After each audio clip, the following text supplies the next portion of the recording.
Hola, soy Eugenia León y te invito a sumarte a la campaña Humanidades Solidaria. Para mayor información está humanidades.unam.mx. Todo está perdido. Yo vengo a ofrecer mi corazón. Humanidades Solidaria, una iniciativa de la Coordinación de Humanidades de la UNAM.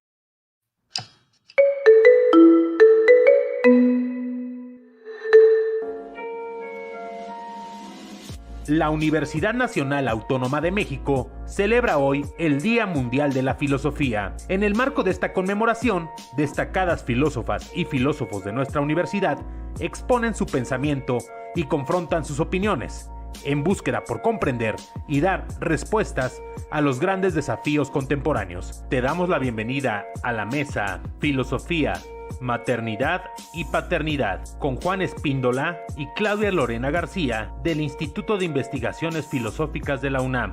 Modera Ángel Figueroa, Director General de Divulgación de las Humanidades. 19 de noviembre, Día Mundial de la Filosofía. Humanidades, comunidad. Bienvenidos, muchísimas gracias por estar aquí con nosotros, por sumarse a esta conmemoración del Día Mundial de la Filosofía. Y bueno, estamos listos para dar inicio a esta mesa donde hay tres grandes ingredientes: maternidad, paternidad y filosofía. Y para ello hemos invitado, como ustedes lo escucharon, a dos investigadores del Instituto de Investigaciones Filosóficas de la UNAM. Claudia Lorena García es doctora en filosofía por la Universidad del Sur de California en Los Ángeles. Ha sido investigadora del Instituto de Investigaciones Filosóficas de la UNAM desde el año del 94. Su área de especialización se centra en el estudio de la evolución de la cognición, que se encuentra en la confluencia entre la filosofía, la psicología cognitiva, la biología evolutiva, la neuropsicología, las neurociencias cognitivas y la neurobiología comparada. Ella nos va a explicar también un poco cuáles son estas líneas y qué representa esto que ella ha investigado. Y bueno, ha propuesto el concepto de homología aplicable a entidades individuales funcionalmente, tales como las capacidades cognitivas de los animales humanos y no humanos.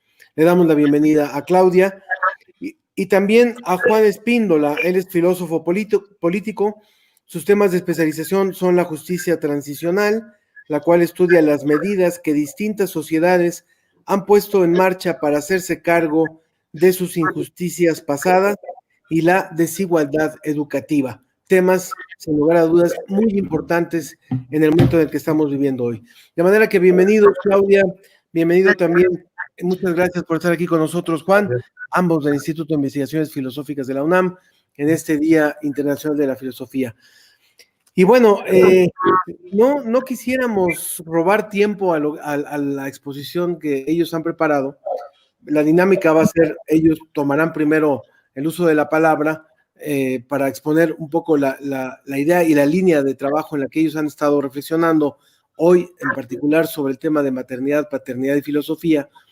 Y al finalizar ambas exposiciones, que serán de unos minutos, podremos ir dando paso al diálogo, podemos ir dando paso a la lectura de las preguntas que ustedes hagan a través de YouTube. Ustedes pueden escribir a través de esa plataforma y pueden irnos haciendo llegar sus preguntas, de manera que aprovechemos nuestro tiempo. Claudia, si te parece, arrancamos contigo. Claro, gracias, muy amable. Gracias, Ángel.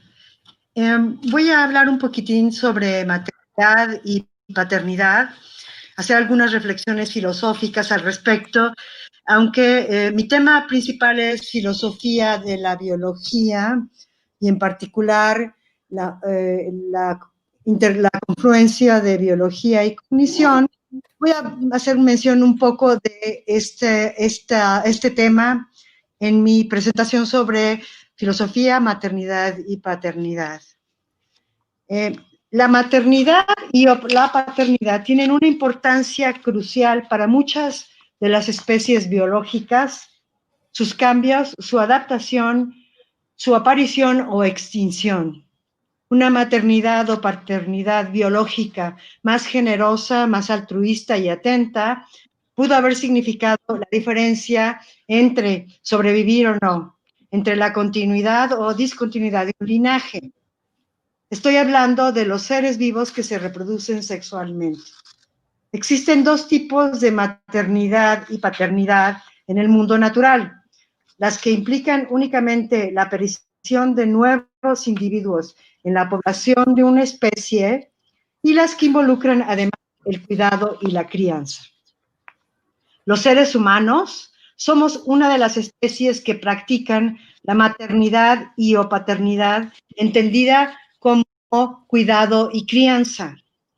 Varias contingencias de diferentes tipos determinaron que los bebés de nuestra especie requirieran muchos cuidados y atenciones para poder llegar a la edad adulta.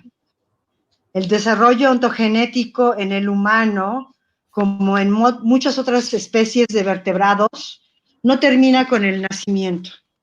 Nuestras crías, por ejemplo, nacen con muy poco control motor, un sistema perceptual subdesarrollado, pocas capacidades cognitivas y un cerebro cuyo desarrollo termina hasta más de 20 años después. Cuidados de la madre, del padre y o de algún adulto o adultos de la comunidad les son indispensables. Algo parecido sucede con la mayoría de los primates y en particular en los grandes simios, chimpancés, bonobos, orangutanes, etc. En estado salvaje, sin una madre, las crías de estos simios casi siempre mueren. Los humanos somos seres sociales y tenemos la capacidad de cuidar de los otros, no solo de los hijos biológicos.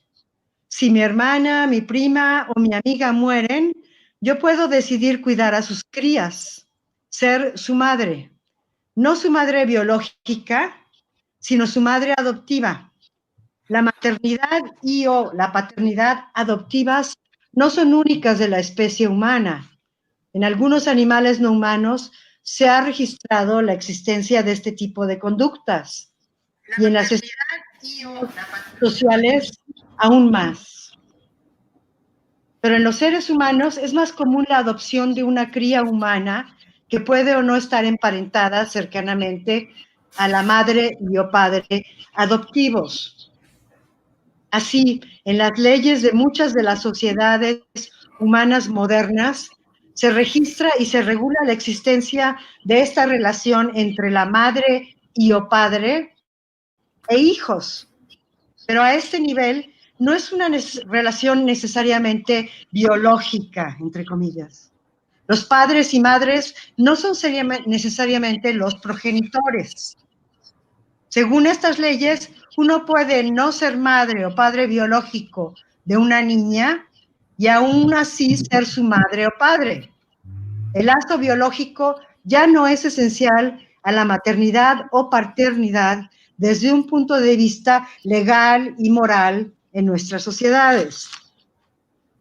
Sin embargo, de manera implícita y poco reflexiva, en muchas sociedades humanas se sigue considerando a la madre y o padre adoptivos como no los verdaderos padres y al hijo adoptado como no un verdadero hijo. La conexión biológica sigue teniendo en el imaginario humano una importancia desmedida, lo cual es un prejuicio. ¿Por qué? El parentesco biológico no garantiza que los hijos serán como tú, o brillarán como tú, o se parecerán a ti. La crianza es un factor de mayor importancia que permite e influye en la clase de ser humano que esa niña o niño llegará a ser. Claro, hay factores genéticos, pero estos raramente son determinantes en un sentido fuerte.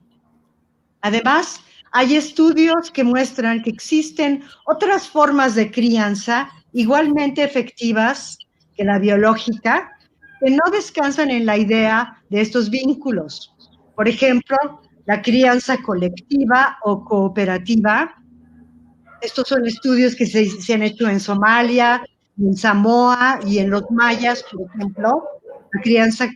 La crianza igualitaria, por ejemplo, los pigmeos en África, tanto la madre como el padre están involucrados de igual manera en la crianza de los pequeños. Y también la crianza madre, hermanos, etcétera.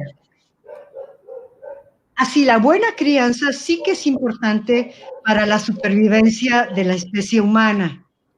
Y no simplemente la paternidad o la maternidad entendidas como progenitores.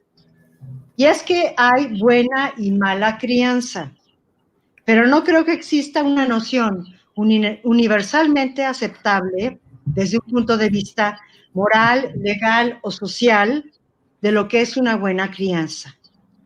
Quizá, entonces, podríamos preguntarnos lo siguiente: ¿qué clase de ser humano deberíamos y podríamos criar en la encrucijada en la que actualmente vivimos todos los seres humanos? Creo que no sería una exageración decir que vivimos en tiempos inusualmente difíciles. Olvidémonos de las pandemias, los virus y las bacterias. Esto es solo una consecuencia. Pongamos el ojo en nosotros mismos. Somos nuestra propia y peor plaga. Los humanos que vamos a criar tienen que partir de nuestro buen ejemplo. Tienen que saber que lo que importa ahora no es solo este o aquel individuo que está relacionado biológicamente conmigo. Tampoco debe ser tan importante poseer más y más cosas o salvarme a mí mismo y a los miembros de mi tribu. Todos importamos ahora, todos los seres humanos, más aún todos los seres vivos. Todos debemos pensar y actuar así para que nuestras hijas, hijos, nietas y nietos actúen y piensen también así. En este mundo en el que las divisiones entre continentes, naciones, estados, tribus, lenguas y clases deberían ser anacrónicas. Muchas gracias. Muchas gracias, Claudia. Hay muchos puntos para reflexionar y en un momento más retomamos, por supuesto. Vamos ahora a escuchar a José, por favor, a Juan, perdón, si eres tan amable, para tener también una primera exposición, Juan Espíndola, y ya después retomamos el diálogo.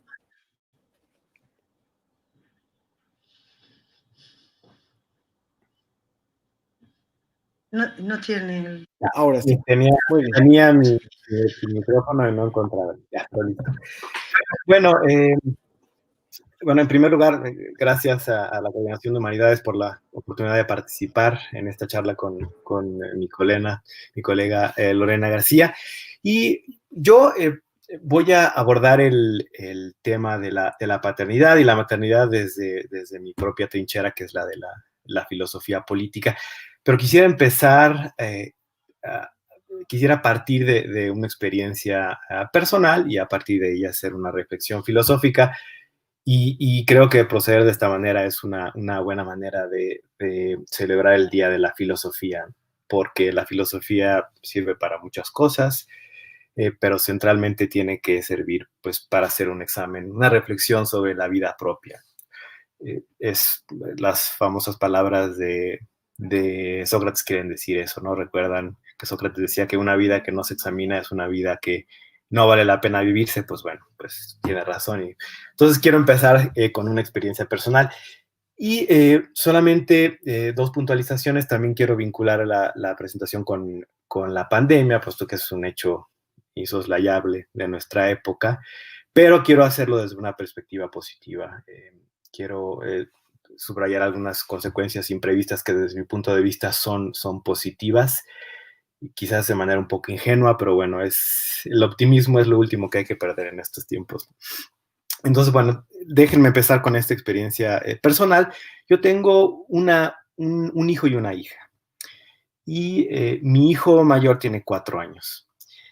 Y a poco de que él naciera, yo me puse a investigar de cuánto tiempo sería mi licencia de paternidad, con muy poca esperanza de que fuera larga, y mi sorpresa fue mayúscula porque a poco de investigarlo me enteré de que mi licencia era de 5 días, y además de 5 días naturales, es decir, 5 días del calendario, no 5 días laborales, de manera que si mi hijo nacía entre semana, como fue el caso, pues yo iba a perder mi sábado y domingo de mi licencia de paternidad. Entonces, bueno, esto evidentemente fue un desconcierto para mí. De hecho, yo antes, en ese momento, no trabajaba en la UNAM, y por azares del destino, el hospital donde nació mi hijo estaba justo al lado de mi lugar de trabajo. Entonces, yo fui a mi lugar de trabajo a checar tarjeta, no fuera yo perder ese día de mi licencia de paternidad. Pero digo esto porque a pesar de la mezquindad de la licencia de paternidad, pues yo conseguí un poco involucrarme en los primeros días de la infancia, las primeras semanas de la infancia de mi hijo, pero fue un proceso muy costoso, puesto que tuve que negociar pues las exigencias profesionales y mi deseo de involucrarme. El proceso no fue siempre satisfactorio y fue costoso. Mi segunda hija es menor, tiene mes y medio. Y creo que esto la convierte en una pandemia de pleno derecho.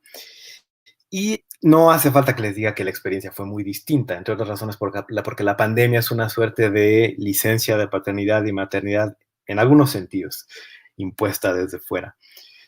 Y me ha permitido involucrarme más, estar presente. Y no solo no fui a trabajar ese día a la universidad, no solo porque estaba cerrada, sino porque y tampoco tuve que ir a un hospital, puesto que mi hija nació en casa. Y esto por la reticencia que teníamos a ir a un hospital en las circunstancias de pandemia actuales. Pues bueno, ¿por qué les cuento este par de experiencias personales? Se los cuento porque quisiera extraer dos moralejas que van al centro de la discusión de la maternidad y la paternidad desde la filosofía política. Y la primera es una moraleja sobre las injusticias de género que fomenta este tipo de arreglo, donde los permisos de paternidad y maternidad se reparten de manera tan dispareja. Reciben más tiempo las mujeres que los hombres, y superficialmente uno podría pensar que esto de dar licencias más prolongadas a las mujeres las beneficia, y ciertamente sería peor que no recibieran ningún tipo de licencia. Pero el problema es que, visto de cerca este arreglo tan disparejo, lo que hace es perjudicar a las mujeres, porque las saca de la esfera laboral, sin hacer lo mismo con los hombres, y eso hace que en la competencia laboral entre hombres y mujeres no haya justicia. Las mujeres tienen que interrumpir su desarrollo profesional por tener la carga de la responsabilidad principal de la crianza, mientras que los hombres pueden continuar su trayectoria profesional de manera más o menos inalterada. También está el otro lado de la moneda, que hay hombres que quisieran involucrarse en la crianza, pero son expulsados de ella porque tienen que hacerse cargo del tema profesional. Bueno, entonces, esto nos tiene que llevar a concluir que tendría que existir una mayor paridad en la distribución de permisos de paternidad y maternidad. Y donde yo me quedé, quizás esto haya cambiado en las últimas semanas, no hay grandes propuestas de ley para tratar de homologar estos dos tipos de licencia, ¿no? Hay propuestas para prolongar las licencias de maternidad, y eso está bien, pero no veo el mismo ímpetu para prolongar también las licencias de paternidad, y lo cual, una homologación así, pues representaría una revolución social que desafortunadamente no parece estar al alcance de la mano. Ahora, Extrañamente, la pandemia es un evento que puede contribuir a temperar un poco el problema, al menos para ciertos padres que tienen ciertos tipos de trabajo, por ejemplo, padres que pueden trabajar desde casa en la ya consagradísima modalidad del home office. Y en la medida en que los padres están más tiempo en casa, tienen que confrontar la paternidad de otra manera, por decirlo así, incluyendo el trabajo sucio de la paternidad, que ya se imaginarán cuál es. Pero no solamente ese trabajo sucio de la paternidad, sino en general, la pandemia, para ciertas personas, insisto, puede ser una oportunidad para desarrollar una relación más íntima con, con con hijos e hijas, ¿no? Decía Aristóteles en su Ética que las relaciones entre padre e hijo son una suerte de amistad, una amistad asimétrica sin duda, pero una relación de amistad al fin y al cabo. Y la amistad exige tiempo y cercanía. Entonces yo creo que el confinamiento puede ser una gran oportunidad que deberíamos aprovechar, ¿no? Esta es una de estas consecuencias no previstas, creo, de la pandemia. Y desde luego no quiero dejar reconocer que también la pandemia tiene consecuencias negativas, ¿no? Trae aparejadas situaciones de injusticia como la violencia intrafamiliar, que como todos ustedes saben, al inicio de la pandemia se disparó, un poco relacionada con la incapacidad de ciertos hombres a gestionar sus frustraciones, situaciones de desempleo. Entonces, no quiero ser ingenuo, pero al menos quiero dejar apuntada esta posibilidad, este lado luminoso de la pandemia, que es que para algunos padres la pandemia puede ser una oportunidad inesperada para comprometerse más en la crianza de sus hijas e hijos, y al menos en la infancia temprana, ¿no? Que es, por cierto, un periodo formativo crucial en el desarrollo de las personas. Y bueno, la segunda moraleja también, de manera muy breve, que yo quiero extraer de lo que les conté, es que tiene que ver con el tipo de parto al que pueden aspirar las madres mexicanas. En México, el parto medicalizado, lo que en oposición al llamado parto humanizado, se autoexcesivo, ¿no? Esa es la idea de que las mujeres tienen que ir al hospital y tienen que sufrir una intervención médica para parir. Este parto medicalizado se utiliza de manera casi refleja y a partir de consideraciones arbitrarias e injustificadas. Por ejemplo, el personal médico puede decantarse por esta alternativa sin el consentimiento de la madre o sin tomar en cuenta sus necesidades. Más bien, se hace por comodidad del doctor, para despejar sus fines de semana, o por inercia burocrática, o por otras razones, pero que no tienen que ver con las necesidades de la madre. Hay además documentados muchos casos de violencia obstétrica y el caso más obvio es el de las cesáreas. México es uno de los países con mayores tasas de cesáreas. Son 45 de cada 100 partos son por cesárea, son necesarios según datos de la Organización Mundial de la Salud. Entonces, y en general, más allá de esas situaciones límites, pues los hospitales no son necesariamente instituciones amigables, ¿no? Pueden ser instituciones hostiles y que incluso, ¿no?, ejercen poder y tratan de controlar a las personas, aunque no parezca, aunque no sean instituciones abiertamente políticas. En fin, a lo que voy es que muchas mujeres en este país, desgraciadamente, son presionadas a tener un parto medicalizado en hospitales. Y esto es un problema que, por cierto, trasciende clases sociales. De hecho, es probablemente más grave en estratos sociales altos. Y no quiero negar que el parto medicalizado tiene su lado positivo. Hace décadas muchas madres morían durante el parto y eso se ha corregido en gran medida por la medicalización del parto, pero entonces no quiero despreciar por completo el parto medicalizado, pero simplemente quiero apuntar que se ha vuelto en este país pues más que una elección, una fatalidad, ¿no? Y aquí es donde vuelvo a la pandemia. Una consecuencia imprevista de la pandemia es el alza en los partos de casa. Ese fue, repito, mi caso, el caso mío y de mi esposa. Y no tengo datos duros para corroborar que esto es así, pero la doctora que nos atendió afirmaba que en su caso los partos en casa se habían disparado exponencialmente.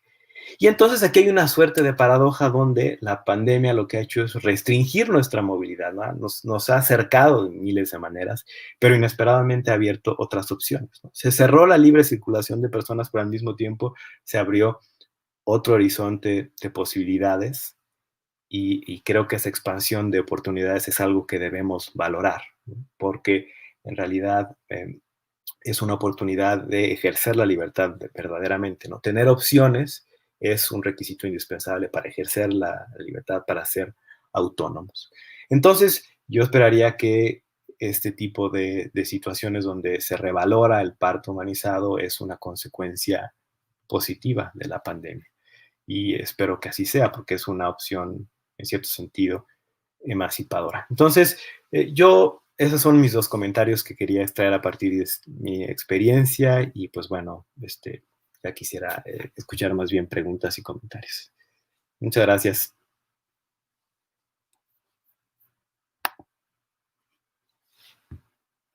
García, ambos investigadores del Instituto de Investigaciones Filosóficas. Adelante, Juan. No te ¿Querías escuchaba comentar algo más? Ya. Muy bien. Entonces, hay muchos puntos que valen la pena en las reflexiones que nos han regalado nuestros participantes hoy. En el caso de Claudia, me llama mucho la atención lo que ella exponía acerca de, bueno, diferenciar lo que es el tener, el engendrar y el parir a un hijo, a una hija, a lo que representa verdaderamente la crianza. Y cómo son dos elementos diferentes que se dan en distintos tiempos y que una cosa no implica la otra. Como destaco de lo que ella decía también, cómo el ser humano es uno de los seres más débiles al nacer y que requiere de muchos años, a diferencia de un ciervo, de una jirafa que a los minutos está caminando y está comiendo por sí sola, y que si se despabila, pues más o menos puede librarla, siempre obviamente con el cuidado de la manada, en fin, pero, y de la madre, o por lo menos de la manada, pero sí es distinto a lo que ocurre con el ser humano. El ser humano nace y si lo dejamos solo, ahí no tiene futuro. Pero también me llama mucho la atención de lo que dijo Claudia acerca de ejemplos que se dan en otros países y en otras culturas, lo cual nos puede servir mucho para enriquecer una nueva maternidad o nuevos elementos a la maternidad y a la paternidad, como es la crianza colectiva y la crianza igualitaria.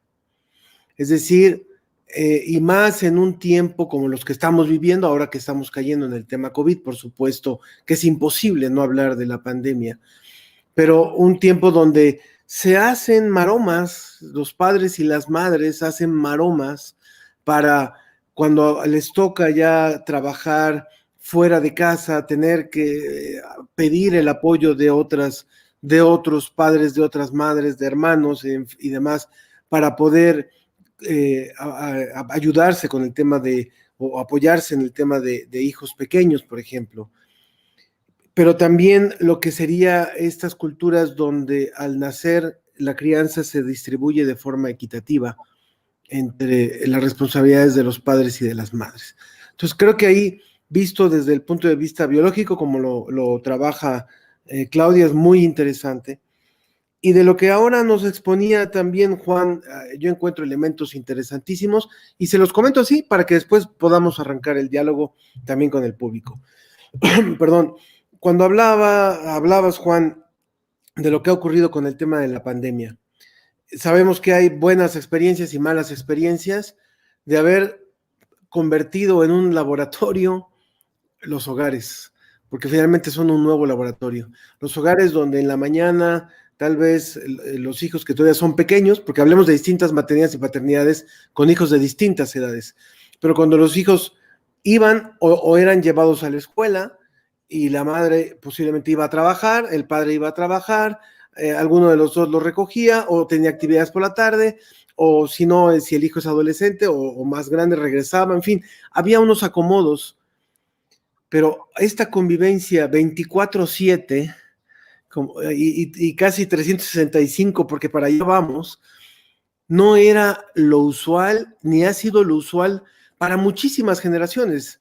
Ni nuestros padres, ni nuestros abuelos, ni los vivieron tal vez esta condición de estar 7 días de la semana, 24 horas con sus hijos. Y lo mismo para los hijos. Los hijos no tuvieron la experiencia de la paternidad o de tener a la madre 24 horas, 7 días a la semana, un mes completo. Esto ya marca una historia en nuestras vidas como padres y como hijos o como abuelos, posiblemente para otros. Entonces, obviamente, para algunos ha sido muy positivo, para otros ha sido muy complejo y muy violento también, como lo decía Juan, pero también hay que pensar, y por eso ahí también sería el elemento de la filosofía, ¿qué le da a un ser humano pasar meses al lado de su padre y de su madre, o de su padre o de su madre, cuando hay seres que en su vida tuvieron esa experiencia? Entonces, bueno, ya me quedo yo callado mejor para que ustedes puedan intervenir, pero destaco esto porque finalmente ojalá podamos sacar cosas positivas de la pandemia y tal vez esto podría arrojar algunas luces. Pero bueno, lo dejo primero en sus manos. Claudia, si quieres comentar.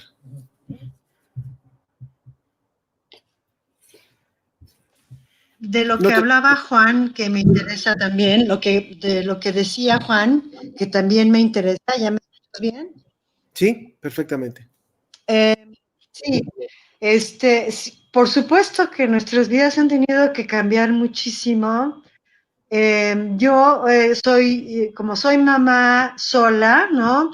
Entonces, pues mis hijos iban a la escuela y yo tenía toda la mañana para dedicarme a trabajar, esto y lo otro, a leer, escribir, en fin, y en la tarde ya podía yo dedicarme a los hijos y de vez en cuando y hacer cosas de la casa, ¿no? Yo tenía así mi división, digamos. Ahora ya no hay tal, ya no, o sea, estoy trabajando y luego llega mi hijo, me hace preguntas, quiere usar la computadora, o sea, mis hijos ahora pues toman clases en línea, ¿no? Entonces, es todo es distinta, ¿no? La situación de la vida actual, ¿no? Entonces, sí, para mí la situación actual es un poco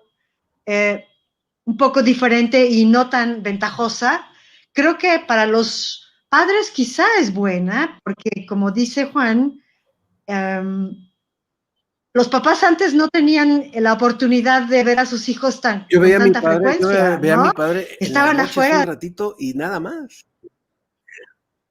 Exacto, y ya.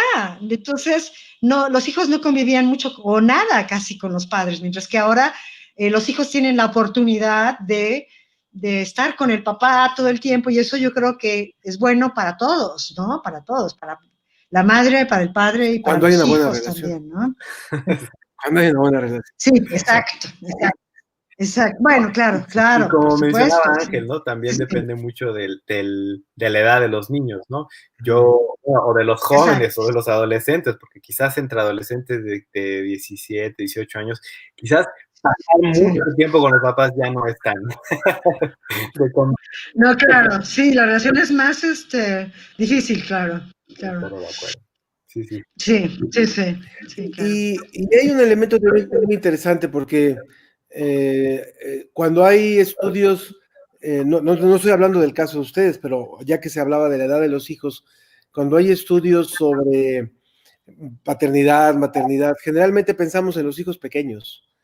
Y yo a veces cuestiono a los que estudian estos temas en el Colegio de México, en la UNAM, en diferentes lugares, decir, bueno, paternidad y maternidad también es el abuelo con su hijo.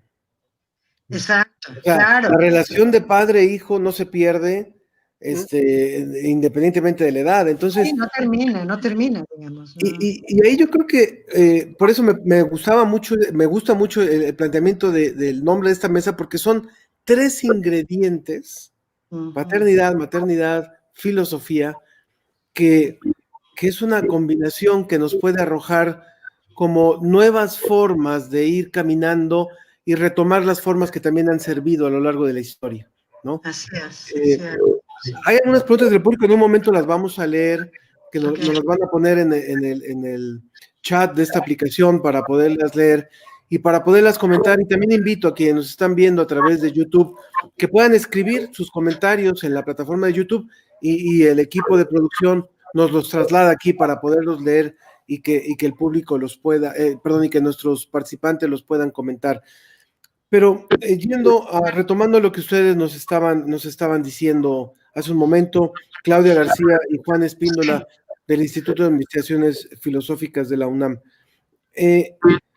¿cómo ayuda la filosofía o cómo la filosofía se puede convertir en una herramienta para entender, para actualizar o entender en función de los tiempos que estamos viviendo el rol de la paternidad y de la maternidad, o cuestionar el rol de la paternidad y la maternidad a partir de los elementos filosóficos? Bueno, a mí me hizo pensar mucho, perdón, Juan, ahorita si quieres te doy la palabra. A mí leyendo varias cosas sobre la crianza, la maternidad, la paternidad, a mí me llamó mucho la atención el hecho de que hay muchas formas de crianza en diferentes culturas. Hay lugares donde la madre y el hermano de la madre o un pariente cercano de la madre son el núcleo de la familia, y el padre biológico, no existe la figura del padre como en la crianza, digamos, involucrado en la crianza. Es decir, hay otras sociedades donde toda tu comunidad, por así decirlo, todos ellos se van rotando para llevar a cabo la crianza de todos los niños o niñas de ese grupo, ¿no? Por ejemplo, en los mayas sucede un poco eso, ¿no?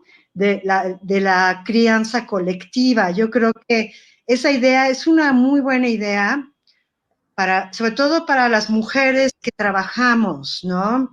La idea de una crianza colectiva, pero una crianza colectiva bien pensada, bien estructurada, para que los niños tengan una crianza buena, un buen cuidado, ¿no? No cualquier tipo de persona puede cuidar a mis hijos, ¿no? O lo permitiría.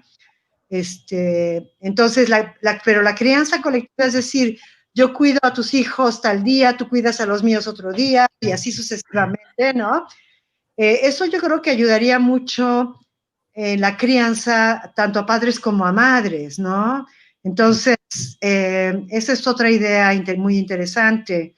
Y así hay como diferentes tipos de crianza, donde no digamos, la progenitora o el progenitor no necesariamente están involucrados en la crianza, o no quieren estar involucrados en la crianza, ¿no? Entonces, así es como yo pienso digamos que me llamó la atención todos estos tipos de crianza que existen en diferentes culturas y que funcionan, al igual que la crianza como la concebimos en nuestra sociedad, que es el papá, la mamá, los hijos biológicos y a lo mejor los abuelos, pero ahora los abuelos ya se están alejando un poco, yo creo, en muchas sociedades, ¿no? Por ejemplo, en Estados Unidos, los abuelos ya casi ni se involucran. Los ven un par de veces al año, o unas cuantas veces. Sí. Exacto. Sí. Bueno, yo un poco nada más para complementar esta idea de la crianza colectiva, que sí es muy, muy interesante, y es, digo, para los que estudian filosofía política, lo saben, esa era una de las propuestas de Platón, ¿no? Exacto. La crianza tenía que ser colectiva, ¿no? Porque ahí las razones eran otras, ¿no? O sea, ahí, según Platón, esta parcialidad, estas lealtades a padres y madres, pues un poco erosionaban la lealtad a la ciudad, etcétera, ¿no? Ahí había otra. Sí. Pero había un punto sobre la crianza colectiva, que también tenía efectos positivos, y ya más adelante en discusiones de filosofía política reciente, hay un dato interesante sobre el hecho de que, bueno, como sabemos, las desigualdades se transmiten, las desigualdades sociales se transmiten, empiezan a generarse en casa, ¿no? Y entonces, pues los padres son los que confieren habilidades cognitivas y de muchos tipos a los hijos. Y entonces, la medida en que muchos hijos salían un poco de la escuela, digo, de la casa y socializaban con otros niños, pues eso un poco podía mitigar la influencia de, por ejemplo, que daban los padres, por ejemplo, académicos a sus hijos, ¿no? Pero eso con la pandemia pues se rompe, ¿no? Y entonces eso, digamos, la educación, la crianza que se recibe, ¿no?, en casa va a cobrar mayor importancia en el futuro, ¿no? Eso que es un dato también creo que importante de señalar. Y bueno, vamos a ir a las preguntas del público, pero ojalá dé tiempo más adelante de contestar esta pregunta, porque frente a los niveles de violencia, frente a los niveles de indolencia, diríamos yo, de esta falta de seguimiento a las normas más mínimas de convivencia, una crianza colectiva posiblemente pudiera ayudar. Pero bueno, mejor vamos a darle lectura a Christopher García. Dice, en términos de horas de trabajo y de crianza, ¿cómo dividen sus tiempos? Si quiere, le pido a Jonathan que nos mande varias preguntas y las leemos, y así ya podemos ir dando respuesta. También Christopher dice, ¿cómo hacen compatible sus horas de trabajo, lectura, escritura, discusión con su rol como padres y madres, convivencia, crianza y demás? Y él también dice, gracias. A ver, bueno, si podemos responder esa, por favor. ¿Si quieres empezar, Claudia? No te escuchamos, Claudia. Si pudieras, por favor, activar. Adelante. ¿Me escuchas mejor? Sí. Sí. Yo, básicamente, como digo, ahora, durante la pandemia, he tenido algunos problemas para dividir mis tiempos, ¿no? Siempre que puedo salgo corriendo a mi escritorio a escribir o a leer, lo que sea, ¿no?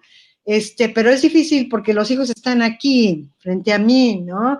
Y están, pues, como todos los hijos, aunque todavía ya no son pequeños mis hijos, pero de todas maneras siempre están pidiendo, mamá, que dónde está esto, que esto y lo otro, y entonces sí me ha costado más trabajo dividir mis tiempos de manera que claramente haya un tiempo para escribir, investigar, etcétera, y otro tiempo para los hijos, ¿no? Es más difícil, digamos, establecer esa línea divisoria, por así decirlo. Sí. Bien. Sí. Sí, y yo un poco voy a responder lo mismo. En estos tiempos, pues todo es un caos y pues no hay barreras y es muy difícil establecer fronteras, ¿no? Pero, digamos, en las circunstancias de hace años, o sea, antes de la pandemia, era un poquito más fácil. Bueno, en mi caso, pues tratar de combinar o tratar de dedicar mayor tiempo posible a mi hijo en ese momento, tratando de dedicarle al menos, por ejemplo, algo muy importante son la comida, a la hora de la comida, a la hora del desayuno, son momentos para platicar, para discutir. Entonces, también era un poco lo más que podía, ¿no? Sería mi respuesta. Bien. Muy bien. Dice, una pregunta para ti, Juan. ¿Cómo fue tu experiencia con un parto en casa? ¿Cómo fue el método de organización del suceso? ¿Tuviste ayuda remota de un especialista? Le pregunta Holmes. Sí. Bueno, en este caso, como mencioné durante mi presentación, sí fue una decisión motivada completamente por la pandemia. Y además, usualmente los segundos hijos o hijas nacen más rápidamente. Mi esposa estaba muy bien de salud, entonces era una opción bastante. Desde antes lo tenían previsto. Que ya lo quiso y que ya era. Desde antes, pero con la pandemia. La pandemia fue el gran, digamos, detonador de la decisión, Claro, ¿no? Digamos, ya el horizonte podía ser, pero la pandemia fue lo que hizo que definitivamente nos sentáramos. Por eso la experiencia, yo creo que fue buena. Vino la doctora a casa, es decir, vino la doctora a casa, sí hay supervisión, La gran diferencia es que pues es en el entorno conocido y no hay menos interferencia de otros actores en los hospitales, hay menos probabilidades de que haya una interferencia, una intervención médica no deseada. Pero fue una buena experiencia y en la medida en que se pueda, bajo supervisión médica, pues yo lo recomiendo mucho. Muy bien, muy bien. María Teresa Domínguez dice, un gran número de padres conoció en realidad a sus hijos, ya que por el trabajo se limitaba a dejarlos en el colegio y con cuidadores y desconocían a sus propios hijos. Esto en torno a lo que habíamos hablado. Carlos Ángeles también pensaba en la posibilidad del vínculo abuela y nieto, y no meramente madre e hijo, principalmente en lo que respecta a las implicaciones psicológicas, la violencia física y psicológica. Interesante lo que dice Carlos. Christopher también, ¿cómo sería mejor ejercer la filosofía, con hijos o sin ellos? A ver, esta pregunta, por favor, ¿cómo sería mejor ejercer la filosofía? O yo les preguntaría algo, sumando a lo que dice Christopher, que ha estado muy activo, sería, ¿cómo cambió su percepción de la filosofía a partir de que se convirtieron en padres o madres, en el caso de ustedes? Claudia. Mira, es una pregunta muy buena, yo creo, muy buena pregunta. Para mí, lo más difícil que he hecho en la vida es ser madre. Es lo más difícil que he hecho. No ser doctora, ni hacer filosofía, ni nada. Fue lo más difícil. Y es que no tanto porque estaba yo sola, ¿no? Digamos, sucedió así, que estaba sola, sino porque requiere de todos tus recursos cognitivos y no cognitivos, ¿no? Ser padre o madre, yo creo, requiere de todo lo que has aprendido, de todo lo que has experimentado en la vida, para poder navegar ese mar tan difícil que es la maternidad o la paternidad. Los hijos son seres inteligentes, seres con sus propias voluntades, con sus propios deseos y demás, y siempre los hijos resulta ser, sobre todo conforme van creciendo, ¿no? Pero incluso desde pequeños también, ¿no? O sea, los hijos te van cambiando estrategias, te van cambiando lo que tienes que hacer. No hay una regla para ser padre o madre, ni un conjunto de reglas tampoco. O sea, cada quien tiene que verlas por sí mismo y tratar de hacerlo lo mejor posible con lo que tiene, digámoslo así, ¿no? Entonces, es una tarea muy, muy, muy, muy difícil, ¿no? Entonces, la filosofía me ayudó un poco, pero no te voy a decir que me ayudó muchísimo, ¿no? Entonces, bueno, no sé. Pero seguro que con las preguntas que generan los hijos también te ayudaron a generar otras preguntas. Ah, no, claro, por supuesto. Hacen preguntas impresionantemente interesantes. ¿Cómo no? Sí. Juan, ¿cuál es tu experiencia al respecto, Juan? Yo estoy, bueno, primero, la experiencia de los grandes filósofos políticos canónicos con la paternidad es pésima, y la maternidad, pero como el canon en filosofía política está dominado por hombres, digo, la paternidad. Pero, ¿no? Kant famosamente jamás tuvo hijos, y qué bueno que no tuvo, ¿no? Porque aquella fue un desastre. Luego Rousseau tuvo 5 hijos y a todos los dio en adopción. James Hill, y arruinó la vida de John Stuart Mill, también muy famosamente. Entonces, yo sí también quiero hacer una distinción entre la filosofía y la paternidad, pero... Para no idealizar también, para no idealizar, ¿no? Pero a mí sí me ha cambiado mucho la manera de ver todo, la paternidad, y yo siento que sí, en primer lugar, es una manera como mencionaba Lorena, ¿no? Hacen preguntas y exigen atención y en general sí exigen. Entonces esas exigencias no son tan triviales como parecen, ¿no?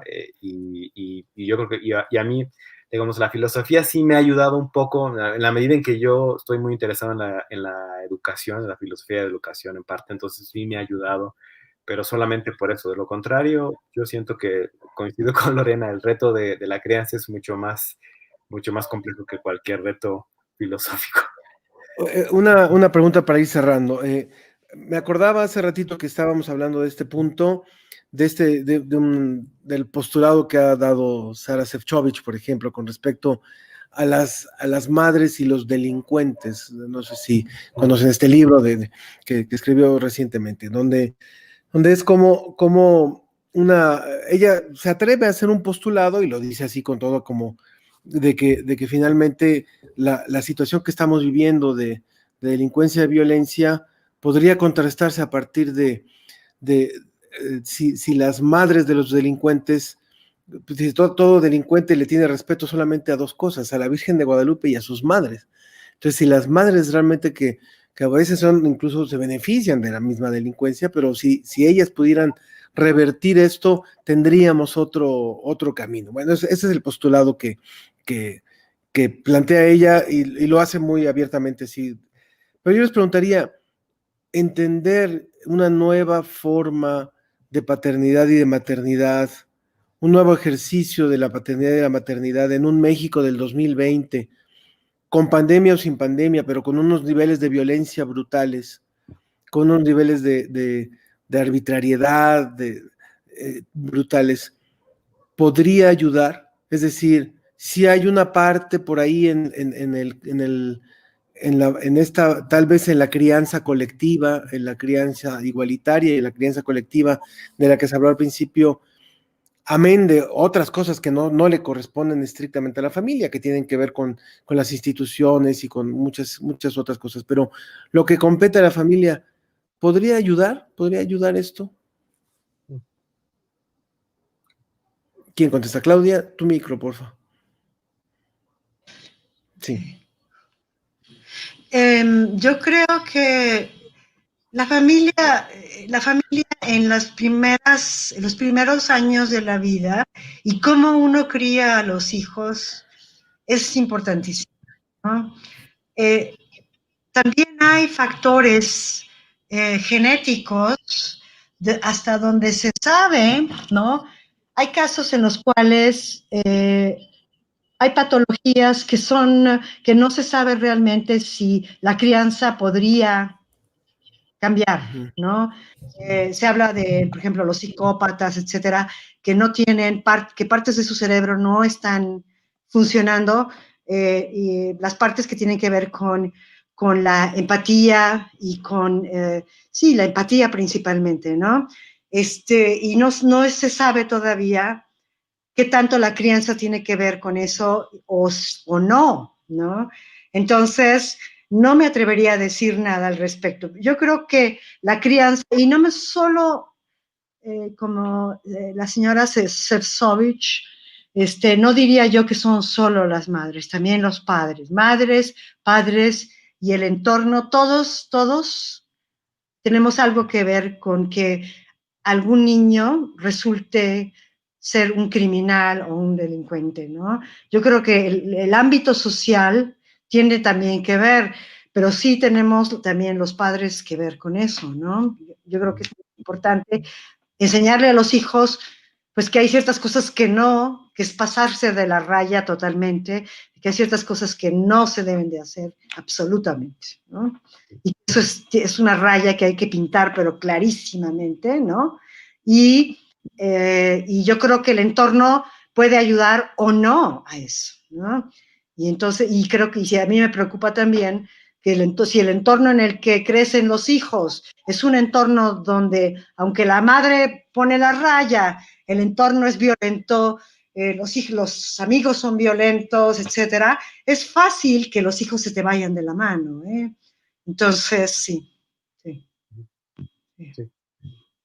Ay, no te escuché, pero supongo que, mira, yo no conozco el texto que mencionas, pero a mí también me parecería que las madres tienen a lo mejor un papel que jugar en estos procesos de violencia para tratar de contenerlos, pero la verdad es que sí es muy mínimo, y no quisiera, digamos, cargarles la responsabilidad de ocuparse de tratar de controlar a sus hijos violentos, ¿no? Yo creo que efectivamente es un problema del entorno mayor, ¿no? Del barrio, de la ciudad, no tanto de la educación que reciben los hijos por parte de la madre. Pero dicho eso, también coincido con Lorena, creo que parte de la responsabilidad central de un padre hoy en México es un poco tratar de controlar lo que se dice coloquialmente, ¿no? Lo que se conoce coloquialmente como la masculinidad tóxica, ¿no?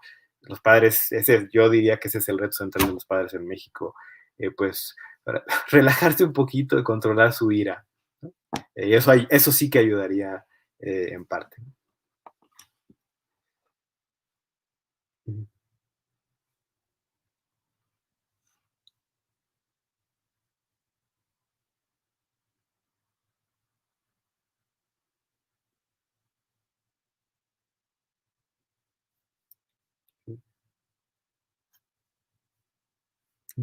No escuchamos, ¿eh? Ha sido muy importante platicar con ustedes y ha sido muy gratificante escucharlos, Claudia Lorena García y Juan Espíndola Mata, ambos del Instituto de Investigaciones Filosóficas de la UNAM. Muchísimas gracias. También Catalina García nos decía: soy madre de un niño de 3 meses y estudiante de la licenciatura en filosofía, al igual que el profe Juan, tuve un parto humanizado. Pienso que la filosofía y la maternidad tienen una relación necesaria.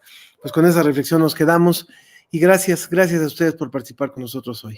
Gracias por la invitación. Muchísimas gracias por sumarse de esta forma al festejo de el Día Mundial de la Filosofía por parte de la UNAM. Y me quiero despedir solamente invitándolos a que hoy, en punto de las 8:30 de la noche, por TV UNAM, a través de diferentes repetidoras, ustedes pueden buscar en dónde encontrar TV UNAM, pueden ver el programa Pienso y luego ¿Cómo existo? Es un programa que se ha hecho en específico para hoy, sobre el Día Mundial de la Filosofía. Es interesante y los invitamos también a que lo vean y que continúen todavía. En un momento más inicia una nueva mesa y posteriormente la última mesa de la tarde, y por la noche el programa ya en TV UNAM. Así es que continúe con estos eventos, con estas mesas del Día Mundial de la Filosofía, hoy desde la UNAM. Gracias, Juan. Gracias, Lorena.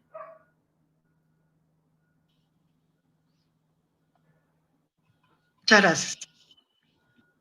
Este jueves 19, a las 8:30 de la noche por TV UNAM, Pienso y luego ¿Cómo existo? Un programa especial de media hora en conmemoración al Día Internacional de la Filosofía. Estaré charlando con 2 estudiantes de preparatoria y una doctoranda y académica sobre para qué sirve la filosofía en estos días, cuáles son los temas que están por venir y cómo debería de ser un profesor de filosofía. Así que te espero, te recuerdo, 8:30 de la noche por TV UNAM el día 19 de noviembre. No faltes.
La Coordinación de Humanidades te invita a sumarte a la campaña Humanidad es Solidaria por medio de aportaciones económicas voluntarias que servirán para que los alumnos de licenciatura de la UNAM, perjudicados por los efectos colaterales del COVID-19, continúen sus carreras. Una iniciativa de la Coordinación de Humanidades de la UNAM.